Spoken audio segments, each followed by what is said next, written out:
जगाचा मालक म्हणू लागला, परमात्मा म्हणतो सावकार एक काम करा, जे उरलेले कंस आहे ना त्याचं खळ लावा आणि मग बघू आता किती पोते भरतय, जेवढे पोते होतील तेवढे तुम्ही घेऊन जा.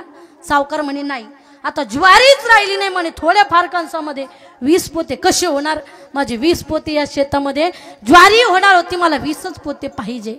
सावकार देव म्हणू लागले, देवा एक काम करा सावकार, या ठिकाणी आता 20 पोते होणार होती ना, 15 पोते जर झाली तर 15 घ्या, 10 झाली तर 10 पोते घ्या, तुम्ही तरी कशाला गरीबाचं घर जाळता. आता शहाण्या माणसाला असं बोललेलं पटतं बरं का. आता जे उरलेले कंस होते त्याचं खळं लावलं.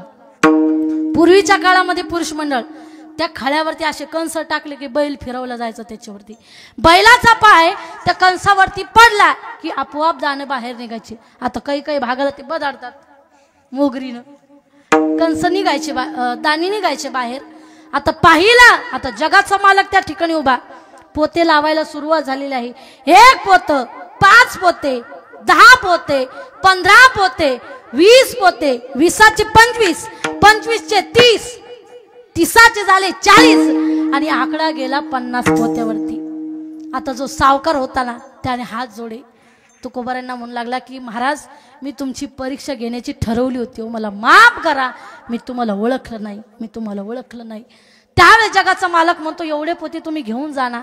सावकार म्हणू लागली नाही, माझे जे मला 20 पोते या शेतामध्ये होणार होते ना तेवढेच मला 20 पोते माझे देऊन टाका आणि उरले जे 30 पोते आहे ना ते तुम्ही तुकोबारांना देऊन टाका, महाराजांना देऊन टाका. तुकोबारा म्हणतात की जे 30 पोते आहे ना ते मला नको, ते जे 30 पोते आहे ते सप्त्यामध्ये वाटून द्या. मला सांगा, तुकोबांच्या घरामध्ये अन्नाचा कणही नाहीये, पण तुकोबारा काय म्हटलेत, जे 30 पोते आहे धान्याचे ज्वारीचे ते सप्ताहामध्ये वाटून द्या, वाटून द्या. हे जीवन माझ्या तुकोबारांचं आहे म्हणून माझे तुकोबारा समर्थ. विठ्ठला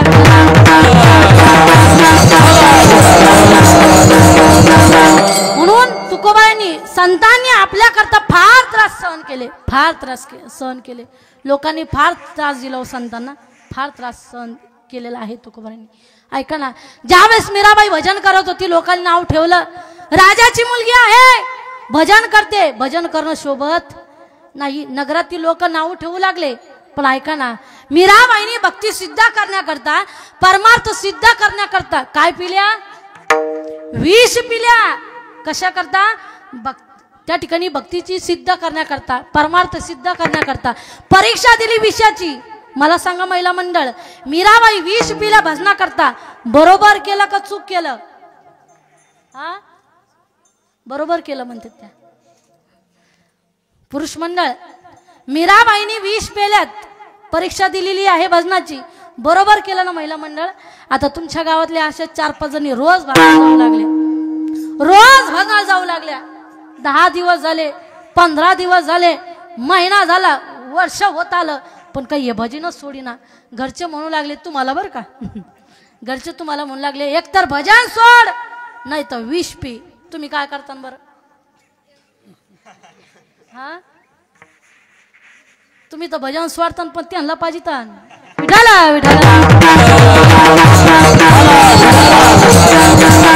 म्हणून या ठिकाणी संतांना फार त्रास झाला, फार त्रास झाला. किती त्रास झाला ऐका ना. कुणाचाही उल्लेख या ठिकाणी येत नसतो, कुणाचाही जय जयकार होत नसतो. ज्यांनी त्रास सहन केला बघा, संत हे नाव आपल्याला फार छोटं दिसतं बघण्याकरता. संत हे नाव किती शब्दाचं आहे? 10, हा 2 शब्दाचं आहे, पण त्याचा अर्थ फार मोठा आहे. संतांनी आपल्याकरता फार त्रास सहन केला आणि जो माणूस त्रास सहन करतो त्याचंच नाव या ठिकाणी अमर होत असतं, अमर होत असतं. आमच्या गावामध्ये एका ठिकाणी लोहार समाजाच्या व्यक्तीचे त्या दुकानाचं उद्घाटन होतं. त्या ठिकाणी मी गेले, माझ्या हाताने उद्घाटन होतं. मी गेल्याच नंतर त्या दुकानामध्ये मी अनेक अवजारं पाळलेले आहे. त्या ठिकाणी आयरन आहे, हातोडा आहे, त्या ठिकाणी ते लोखंडाची पकडही आहे, आयरनही आहे. त्या ठिकाणी अनेक अवजारं मी पाहिले. पण मी माझ्या हातामध्ये फुलं घेतले, तांदूळ घेतले, अक्षता घेतलेले आहे आणि त्या ठिकाणी गेल्याच्या नंतर हातोड्यावरती मी ते टाकू लागले. तेवढ्यामध्ये एक ताई मला म्हणू लागले, ताई मला म्हणू लागले, ताई आपला जो देश आहे ना, आपला जो देश आहे, आपला देश असा आहे की घाव मारणाऱ्याची पूजा करत नाही, जो घाव सहन करतो त्याचं पूजा करणारा आपला देश आहे। म्हणून तुम्ही ऐराणीची पूजा करा, ऐराणीची पूजा करा, कारण ऐराण जी आहे ती घाव सहन करते आणि हातोडा घाव मारण्याचं काम करतोय। विठ्ठला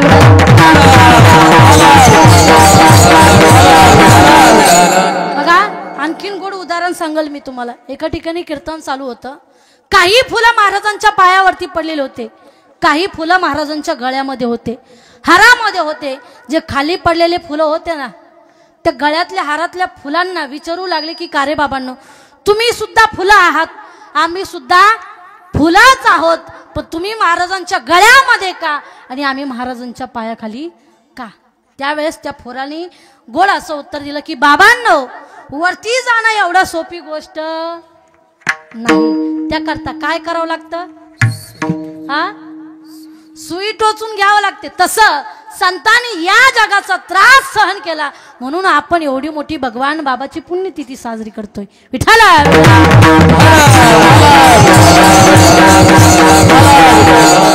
म्हणून संतांना एवढीच उपमा नाही, तर संतांना आई वडिलांची सुद्धा उपमा आहे, आई वडिलांची उपमा आहे। कारण संतांसारखं या ठिकाणी दुसरं कोणीच होऊ शकत नाही, कोणीच होऊ शकत नाही। म्हणून संतांची संगत आपल्या जीवनामध्ये घडली पाहिजे, बदल व्हायलाच पाहिजे। लोक म्हणू लागले का हो तुकोबर आहे, आम्ही जर संतांची संगत केली तर परिणाम काय होईल? अभंगाचे दुसरे चार तेथे नाम रामे होईल तेथे राम नामे होईल तेथे राम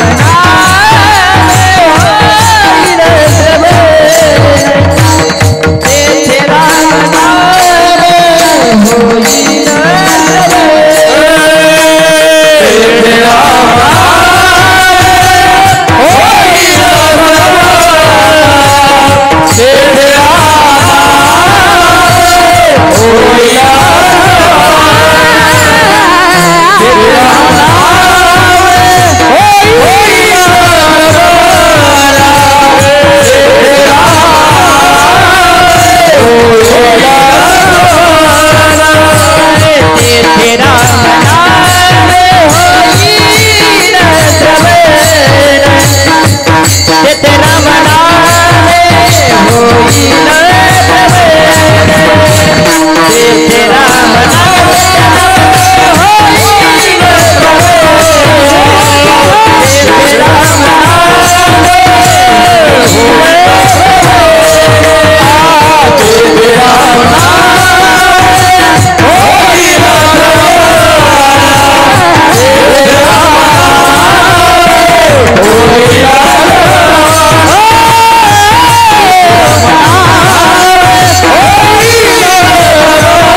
काय नाव आहे महाराज तुमचं?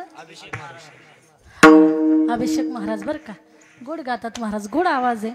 कारण या तिन्हीपैकी गायन फार अवघड आहे बरं का महाराज, फार अवघड आहे. 3-3, 4-4 वाजता उठून रियाज करावा लागतो, अभ्यास करावा लागतो. तेव्हा कुठेतरी लोक 10-15 हजार रुपये सहज देतात. म्हणजे केला इशारा जाता जाता. गायन करणं फार अवघड आहे महाराज. किती अवघड आहे सांगू का? काही लोक म्हणतात की आमच्या वाजाच्या पेट्यात 10 पेट्याचं सरपंच झालं, पण स्वर लागणं ते काय सोपं आहे का? त्याला सरस्वतीची, लक्ष्मीची त्या ठिकाणी हेच लागते, कृपा लागते, तेव्हा आपल्याला मिळतंय. कुणालाही ते मिळत नाही. गायन फार अवघड आहे महाराज. किती अवघड आहे सांगू का? कीर्तन करून करून जर पाय थकले, दुखू लागले, तर घरी गेल्याच्या नंतर बायकोला म्हणतायत, अगं कीर्तन करून करून, प्रवास करून करून पाय फार दुखू लागले, पाय जरा चोपून दे, दाबून दे. पखवाद वाजून वाजून जर हात दुखू लागले महाराज, तर घरी गेल्याच्या नंतर बायकोला म्हणतायत, अगं पखवाद वाजून वाजून हात फार दुखू लागले, हात जरा चोपून दे, दाबून दे. आता गायन करून करून जर गळा दुखू लागला, तुम्ही तर पाणीच पेले. हा, घरी गेल्याच्या नंतर बायकोला म्हणताय का गळा दाबून दे? हा, ती देईन दाबून गळा. विठ्ठल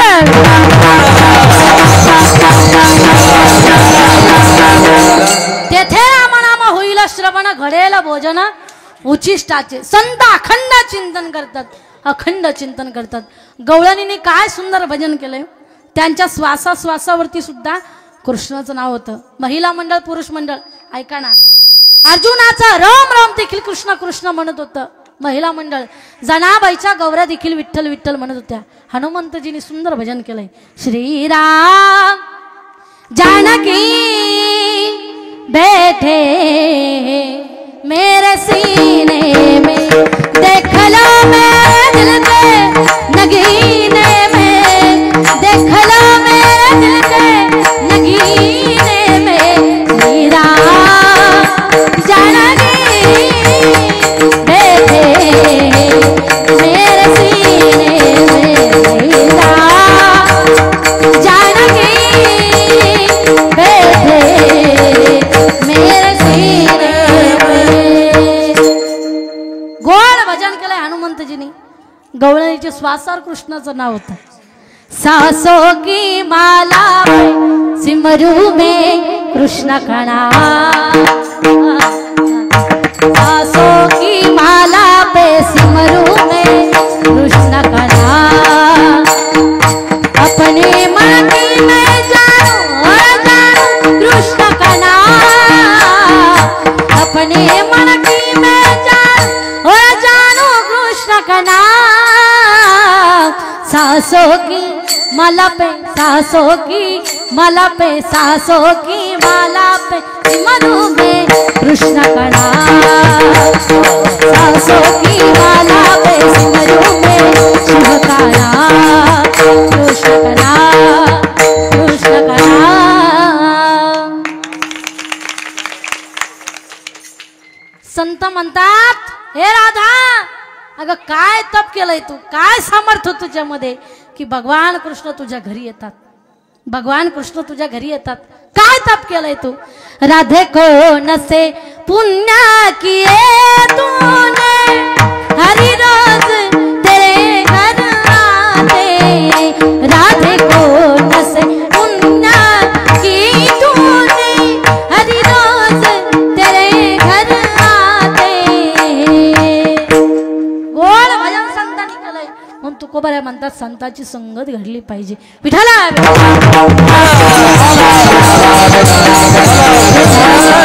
परिणाम तेथे रामनाम होईल श्रवण, घडेल भोजन संताची. म्हणून जीवन जगत असताना संताची संगत केलीच पाहिजे, केलीच पाहिजे. कारण नामचिंतन श्रवण करण्याकरता मिळतं. पण आपण लोकांना कितीही सांगू द्या, लोक ऐकत नाही महाराज, ऐकत नाही. आवाज वाढवा थोडा. एका ठिकाणी कीर्तना करता गेले. जे कमिटी मंडळ होतं, मला कमिटी मंडळ म्हणू लागले, ताई समोरच्या ओट्यावरती तुमची बसण्याची व्यवस्था केलेली आहे. मी म्हटलं ठीक आहे. ते ओट्यावरती मी जाऊन बसले. घरातील एक वयस्कर आजीबाई माझ्या बाजूला येऊन बसल्या. मला म्हणे, ताई हे सगळं काय तुम्हाला दिसतं ना, गाडी बंगला शेती, हे सगळं मी कमवलंय म्हणे. मग म्हटलं आजीबाई झालं काय? काय नाही म्हणे, ताई मी जिवंत आहे म्हणून तरी माझ्या लेका सुनांना चटणी भाकर खाण्याकरता मिळते. काय म्हटले आजीबाई? मी जिवंत आहे म्हणून तरी माझ्या लेका सुनांना चटणी भाकर खाण्याकरता मिळते. तेवढ्यामध्ये घरामध्ये सुनबाई झाडून घेत होती, गरम डोक्याची होती. बाहेर आली, मला म्हणे ताई ही मथरी जिवंत आहे म्हणून तरी आम्ही चटणी भाकर खातो.